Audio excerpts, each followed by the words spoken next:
parents should have to bury a child. No mother should have to bury a son. Mothers are not meant to bury sons. It's not in the natural order of things. I buried my son in a potter's field, a field of blood in empty, acrid silence. There was no funeral. There were no mourners. His friends all absent. His father dead. His sisters refusing to attend.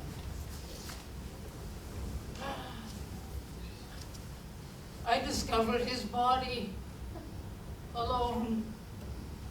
I dug his grave alone. I placed him in a hole and covered him with dirt and rock alone. I wasn't able to finish burying him before sundown, and I'm not sure if that affected his fate. But I begrudge God none of this. I do not curse him or bemoan my lot. And though my heart keeps beating only to keep breaking, I do not question why. Oh, I remember the morning my son was born as if it was yesterday. The moment the midwife placed him in my arms, I was infused with a love beyond all measure and understanding. I remember holding my son and looking over at my own mother and saying, now I understand why the sun comes up at day and why the stars come out at night. I understand why the rain falls gently. Oh, and now I understand you, Mother. I love my son every day of his life, and I will love him ferociously long after I have stopped breathing. I am a simple woman. I am not bright or learned. I do not read. I do not write. My opinions are not solicited. My voice is not important. But on the day of my son's birth, I was infused with a love beyond all measure and understanding.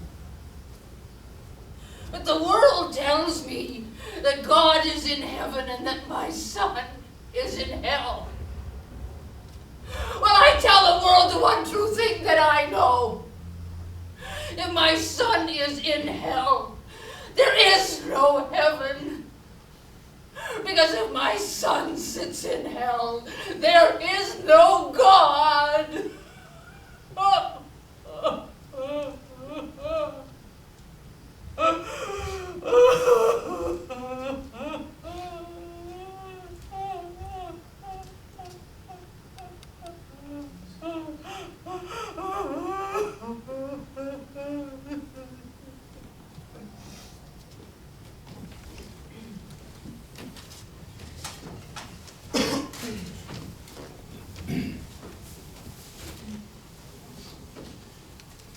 Between heaven and hell, there is another place.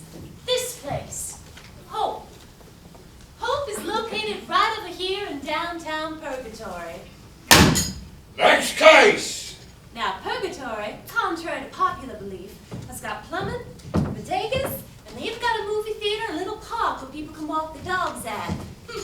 Hope? Well, it ain't got none of that, and it definitely don't smell good. Next case, bailiff!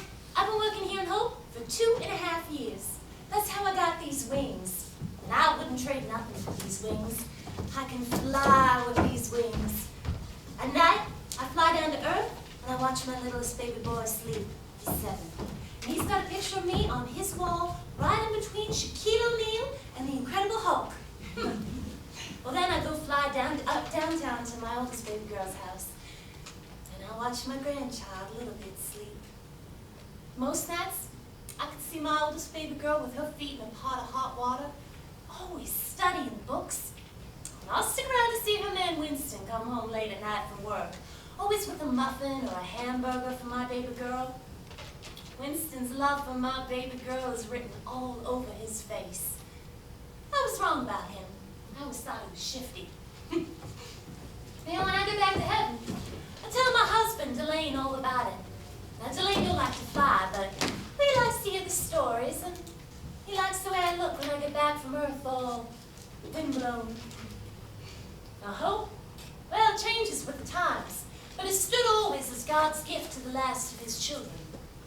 It's said that every civilization rearranges the cosmic furniture differently. In biblical times, hope was an oasis in the desert. In medieval days, it was a shack free from plague. Today, hope is no longer a place for quiet contemplation. Litigation being the preferred new order of the day. Where's my damn bailiff? Here, sir. They call the next damn case! Yes, sir. God and the Kingdom of Heaven and Earth versus Thorstein the Implacable. Motion to appeal. Denied! Next case. God and the Kingdom of Heaven and Earth versus Henry Wayne Masters. Nope! God and the Kingdom of Heaven and Earth versus Benedict Arnold. Oh, hell no! God and the Kingdom of Heaven and Earth versus Judas Iscariot. Judas Iscariot? Who brings this crap before me? Your Honor, my name is Fabiana Aziza Cunningham. Never heard of you. I live in purgatory. Well, you should have kept your legs closed. Motion denied. Next case. Your Honor, I have a writ signed by St. Peter at the gates of heaven. Next case. I have a writ. She has a writ, sir. Excuse me? Just saying the lady, she's got a writ, so... Bailiff, let's set up a little signal between the two of us, okay? Okay. Good. Now, when I come to court dressed as Ethel Mervyn in a one-piece bathing suit, that'll be my signal to you that I want your opinion. Yes, sir. Next case. But what about the writ, sir? What's your name, bailiff? Julius of Outer Mongolia. You're on work release in purgatory, Julius, correct? Yes, sir. Want to get to heaven someday? Eat fried chicken and mashed potatoes? Feel the sun in your face? Very much, sir. Then call the next damn case! Yes, sir. Absolutely, sir. Good. Have a lollipop. Thank you, sir. Next case.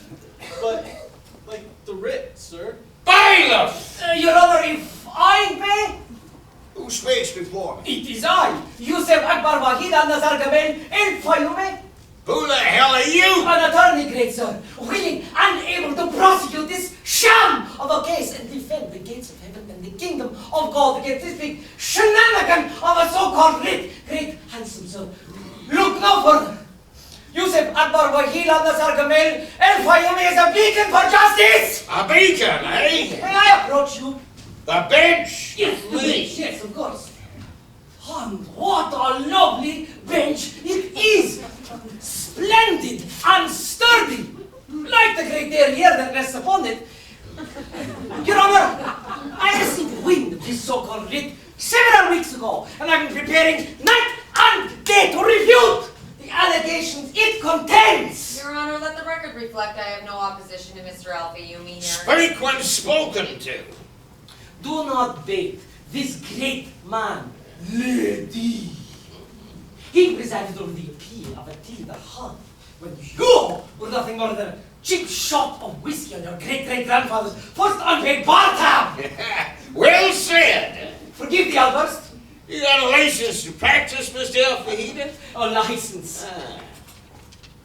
A license! Absolutely.